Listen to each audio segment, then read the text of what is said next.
아멘. 함께 기도하겠습니다.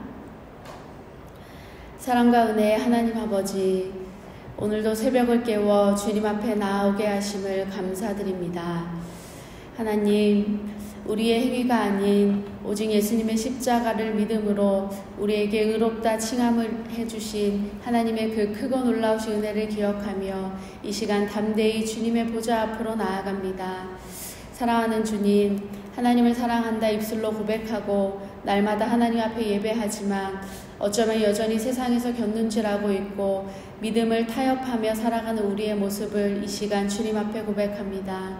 그러나 그럼에도 우리가 여전히 주님 앞에 죄인 되었을 때에 우리를 위하여 십자가 주신 그 주님의 은혜를 의지하여 이 시간 회개하오니 우리의 믿음 없음과 교만함, 나의 자랑을 내려놓고 예수님의 십자가 의지만을, 십자가 보혈만을 의지하며 주님 앞에 모든 것을 고백하오니 주님, 우리를 불쌍히 여겨 주시옵소서. 우리를 불쌍히 여기시고 오늘 우리에게 필요한 하늘의 은혜와 믿음을 더하여 주시옵소서. 사랑하는 하나님, 우리 교회 가운데 육신의 연약함 가운데 고통받는 성도님들을 위하여 이 시간 기도합니다. 암으로 투병하는 이들, 또한 수술을 앞둔 이들, 또 긴 치료 과정 가운데 낙심한 이들, 또 정신적인 문제와 두려움 가운데 우울로 고통 가운데 있는 성도님들을 주님 손에 올려드립니다. 주님 불쌍히 여기시고 하나님 치료하여 주시옵소서. 특별히 어린 나이에 수술을 받고 회복 중에 있는 아이도 있습니다. 이를 위하여 간절한 마음으로 기도하는 부모님과 조부모님도 있습니다. 치유하시는 주님, 긍휼을 베풀어 주셔서 저들의 마음과 몸에 힘을 더하여 주시고 예수님 십자가의 능력으로 회복의 은혜를 더하여 주시옵소서. 주님, 또한 경제적인 어려움과 실직의 문제 등으로 고통 가운데 있는 성도님들도 계십니다. 사랑하는 하나님, 하늘아버지께서 우리의 먹고 사는 문제의 주인 되심을 몸으로 경험케 하여 주시옵소서. 그리하여 하늘아버지 한 분을 의지하며 살아갈 때에 주께서 먹이시고 입히신다 믿음으로 고백하며 주께 감사와 찬양을 올려드리는 인생 되게 하여 주시옵소서. 사랑하는 하나님, 이 시간 우리 교회를 위하여 기도합니다. 하나님, 우리 교회가 사람의 힘이나 행위가 아니라 오직 믿음과 복음 위에 굳게 서는 교회 되게 하여 주시옵소서. 세상의 가치와 거짓된 가르침에 흔들리지 않게 하시고 오직 십자가 복음을 담대히 전하는 교회가 되게 하여 주시옵소서. 사랑하는 하나님, 우리 구의교회 성도님들 서로 사랑하며 연약한 진체를 품게 하시고 하나님, 이 땅 가운데 우리 구의교회를 세우시 하나님의 선하고 아름다우신 뜻을 깨달아 오늘도 하나님 맡겨주신 사명을 넉넉히 감당해내는 믿음의 공동체가 되게 하여 주시옵소서. 하나님, 담임 목사님 휴가 중에 계십니다. 하나님, 그동안 지쳤던 몸과 마음이 이번 휴가를 통하여 온전히 회복되게 하여 주시옵소서. 휴가 기간을 보내는 동안 주님 필요한 새 힘을 허락하여 주시고 하나님의 은혜 안에서 참 평안과 안식을 누리는 휴가의 시간으로 인도하여 주시옵소서. 하나님, 또한 교회를 위해서 늘 기도하고 살피시는 우리 장로님들 계십니다. 하늘의 신령한 은혜와 땅의 기름진 복을 우리 장로님들에게 더하여 주시옵소서. 장로님들 하나님 앞에 나와 기도할 때마다, 말씀을 묵상할 때마다 하나님의 마음 깨닫게 하시고 주님의 비전과 사명을 품고 교회를 위하여 애쓰는 모든 장로님들 다 되게 하여 주시옵소서. 사랑하는 하나님, 이 새벽에도 하나님 말씀 앞에 불러주시니 감사합니다. 이제 하나님 말씀을 듣습니다. 우리의 눈과 귀가 열려서 생명의 말씀에 아멘으로 화답하게 하여 주시옵소서. 오직 의인은 믿음으로 말미암아 살리라. 이 말씀이 오늘의 우리의 삶이 되게 하여 주시옵소서. 하나님, 또 이 새벽에도 빈손으로 나아오지 아니하고 하나님 앞에 물질로 올려드린 성도님들 계십니다. 그 마음의 간절한 소망과 이 물질에 담긴 믿음의 고백을 주님 기쁘게 받아 주시옵소서. 하나님, 이 새벽 말씀과 기도의 시간을 주님께 의탁하오니 우리의 참 도움이시오 힘이 되시는 주님, 오늘 이 새벽에 우리에게 은혜를 더하여 주시옵소서. 우리에게 은혜를 베풀어 주시고 우리를 사랑하여 주시는 예수 그리스도의 이름으로 감사하며 기도드리옵나이다. 아멘. 반갑습니다. 오늘도 참 좋은 아침입니다. 한 청년이 있었습니다. 하나님 앞에 어떻게 하면 잘 살아갈 수 있을까 고민했던 청년이었습니다. 하나님 앞에 어떻게 하면 의롭다 칭함을 받을 수 있을까 이런 고민을 하면서 수도원에 들어가서 또 금식도 하고 철야 기도도 해보고 온갖 고행을 했습니다. 무릎으로 돌계단을 오르면서 내가 이렇게 열심히 수행하고 고행하고 절제하는 삶을 살면 하나님 앞에 인정받을 수 있겠지 이렇게 생각했습니다. 그러나 그럼에도 불구하고 그의 마음이 여전히 죄책감 가운데 눌려 있었고 참 자유가 없음을 경험하였습니다. 이 경험을 했던 자가 우리가 이미 잘 알고 계신 마틴 루터의 이야기입니다. 루터는 이 모든 시간을 지나서 로마서 1장 17절 말씀 오직 의인은 믿음으로 말미암아 살리라 이 말씀을 듣고 그 마음을 마음에 붙드는 순간 깨달았습니다. 내가 하나님 앞에 의롭게 되어지는 것, 내가 하나님 앞에 가까이 갈 수 있게 되는 것은 하나님 앞에서 내가 행한 어떤 행위 때문이 아니라 나를 위해서 행해 주신 예수님의 십자가 때문이구나 이것을 깨달았습니다. 오늘 본문은 갈라디아서 3장입니다. 갈라디아서 3장은 바로 이런 이야기를 하고 있는 것입니다. 사람이 어떻게 하나님 앞에 의롭게 될 수 있는가? 이에 대해서 바울은 단호하게 이야기합니다. 사람의 행위가 아니라 믿음이다. 사람의 행위가 아니라 하나님의 행위이다. 율법이 아니라 십자가다. 이것이 오늘 갈라디아서 3장을 통해서 우리에게 주신 하나님의 메시지입니다. 갈라디아 교인들 가운데는요, 교회 안에 들어온 이 거짓 교사들의 영향으로 인해서 믿음이 아니라 믿음으로 구원받았지만 다시 이전으로 돌아가서 율법을 행하는 것을 중요하게 여기는 사람들이 나타나기 시작했습니다. 이에 대해서 바울이 다시 한번 믿음이 무엇이고 율법이 무엇인지 설명하고 있는데요. 먼저 갈라디아서 3장 1절에서 5절까지의 말씀을 한 목소리로 합독해서 읽도록 하겠습니다. 어리석도다 갈라디아 사람들아, 예수 그리스도께서 십자가에 못 박히신 것이 너희 눈앞에 밝히 보이거늘 누가 너희를 꾀더냐? 내가 너희에게서 다만 이것을 알려 하노니 너희가 성령을 받은 것이 율법의 행위로냐 혹은 듣고 믿음이로냐? 너희가 이같이 어리석으냐? 성령으로 시작하였다가 이제는 육체로 마치겠느냐? 너희가 이같이 많은 괴로움을 헛되이 받았느냐? 과연 헛되냐? 너희에게 성령을 주시고 너희 가운데서 능력을 행하시는 이의 일이 율법의 행위에서냐? 혹은 듣고 믿음에서냐? 아멘. 바울은 갈라디아 이 성도들이 십자가에 못 박힌 이 예수 그리스도의 복음, 곧 십자가에서 예수님께서 우리의 죄를 대신해서 죽으시고 다시 살아나심으로 말미암아 우리가 구원을 얻었다. 이 사실을 알았다면 이제 갈라디아 성도들에게 맡겨진 일은 믿음으로 그 좋은 소식을 받아들이는 것뿐이다. 교인들은 이미 이것을 깨달았을 터인데 어찌하여 예수님의 그 십자가의 완전한 사역에 또 다른 것을 추가하느냐라는 것을 이야기하고 있는 것입니다. 이것은 우리가 어제 나눈 갈라디아서 2장 21절 말씀에 보았던 것처럼 예수님의 십자가 행위에 다른 사람의 선행을 플러스하는 것은 예수님의 완전한 사역에 대한 모욕이다라고 바울이 이야기하고 있습니다. 하면서 바울이 담대히 외치는 것은 십자가에 못 박힌 그리스도를 너희가 보지 않았느냐 이렇게 이야기하는 것입니다. 여러분, 십자가는 무엇입니까? 십자가는요, 하나님께서 우리를 위해서 행해 주신 일입니다. 하나님께서 친히 예수님을 골고다로 보내시고 우리를 대신하여 십자가에서 죄의 값을 치르게 하셨습니다. 우리가 잘나서가 아니라 우리가 용서받을 수 없는 죄인임에도 불구하고 은혜로 말미암아 하나님께서 예수님을 십자가에 보내심으로 말미암아 우리가 거저받은 것이 십자가 위에 용서의 은혜요 구원의 은혜입니다.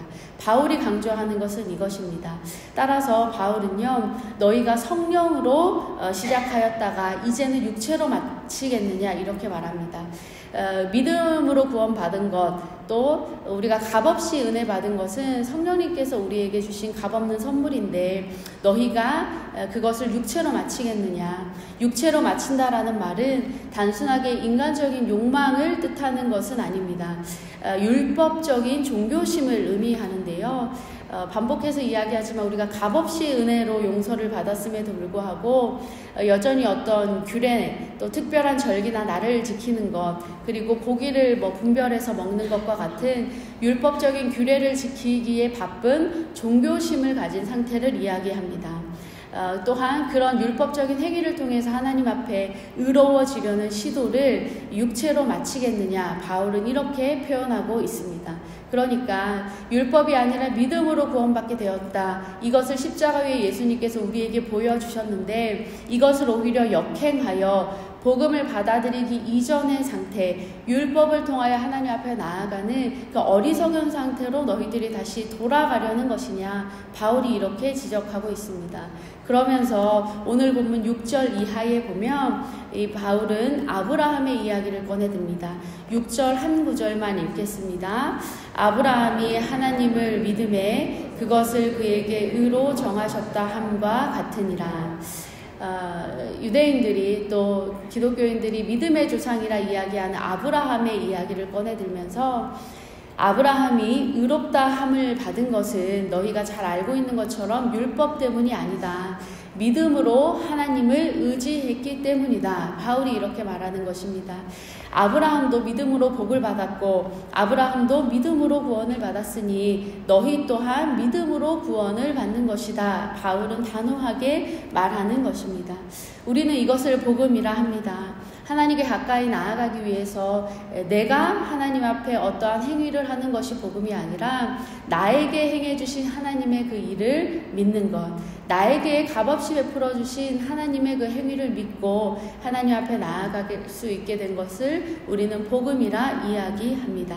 그리고 우리가 값없이 그 하나님께 행해 주신 일을 들었고 그것을 믿었다면 이제는 그 믿음으로 내 안에 계신 성령님과 함께 하나님의 말씀을 잘 따라 살아가는 것, 이것이 복음과 성화의 삶입니다. 그렇다면 바울이 이야기하고 있는 복음, 또 우리가 믿음으로 고백하는 십자가가 이것이라면 왜 하나님께서는 율법을 우리에게 허락하신 것인가? 이에 대한 질문이 생기게 됩니다. 바울은 이에 대해서 이렇게 응답합니다.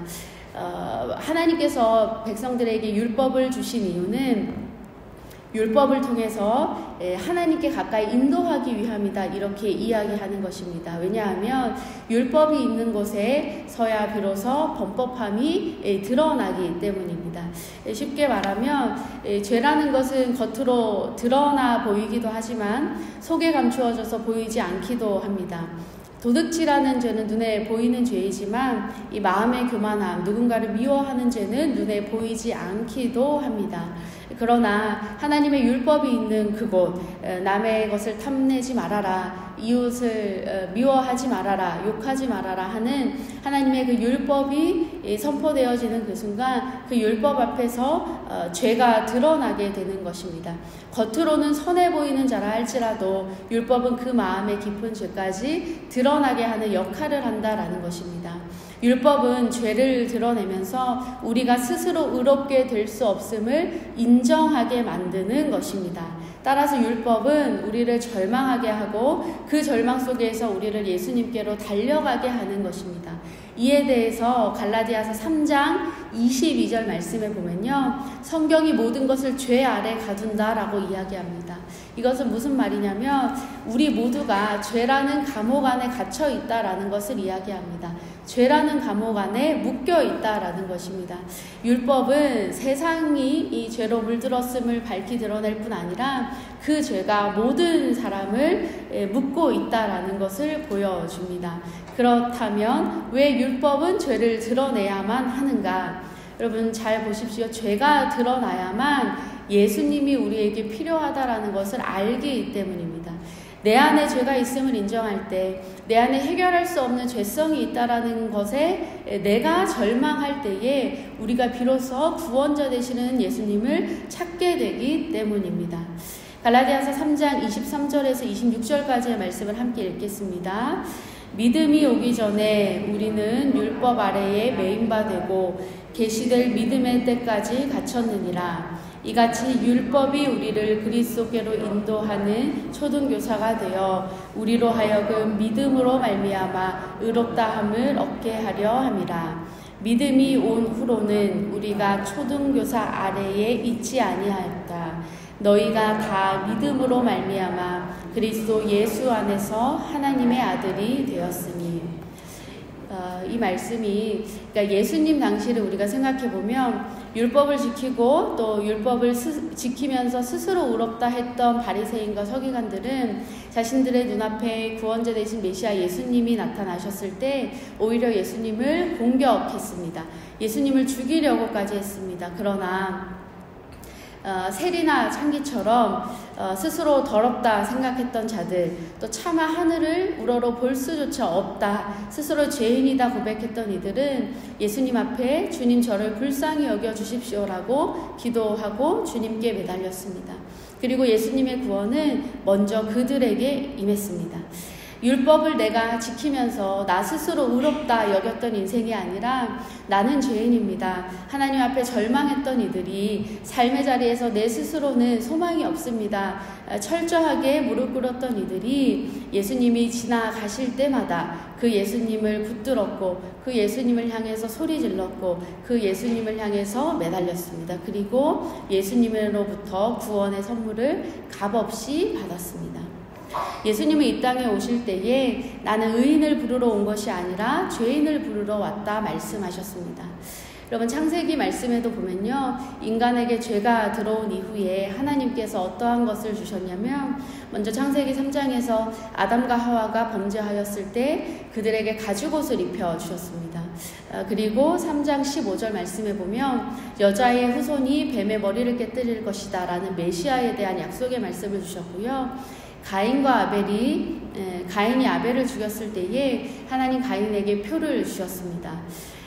인간에게 죄가 드러난 바로 그 순간에 하나님께서는 무엇을 허락해 주셨냐면 구원의 약속과 은혜를 허락해 주셨다라는 겁니다.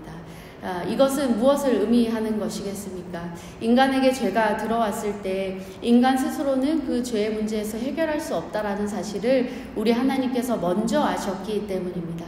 사람은 스스로 죄에서 일어날 수 없고 죄의 문제를 털고 일어설 수도 없고, 그래서 하나님은 인간이 범죄한 그 자리마다 구원을 약속해 주셨고 은혜를 예비해 주셨습니다.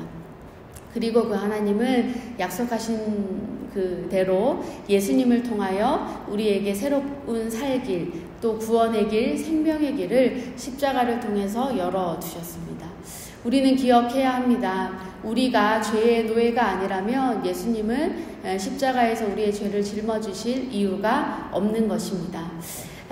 따라서 우리가 은혜의 길, 믿음의 길, 생명의 길에 들어가기 위해서는 율법을 통해서 내가 하나님 앞에 어떠한 죄인인지를 깨닫고 절망해야 합니다.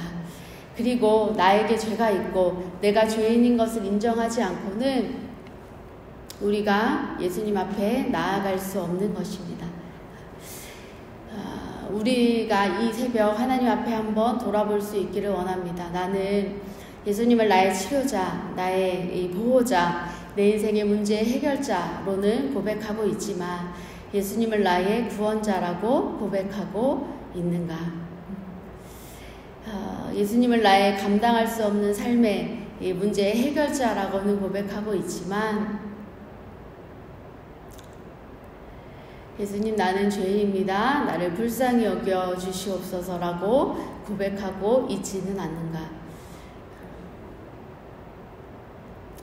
날마다 하나님 앞에 나는 죄인입니다 절망하며 예수님 앞에 매달릴 줄 아는 우리가 될 수 있기를 소망합니다. 그리하여 나 스스로 해결할 수 없는 죄의 문제를 해결해 주시는 예수님, 나 스스로는 해결할 수 없는 내 인생의 절망을 해결해 주시는 예수님을 소망을 붙잡고 주님 앞에 달려갈 수 있는 우리 모두가 될 수 있기를 소망합니다. 이 시간 주기도문으로 우리의 믿음을 고백하겠습니다. 하늘에 계신 우리 아버지의 이름을 거룩하게 하시며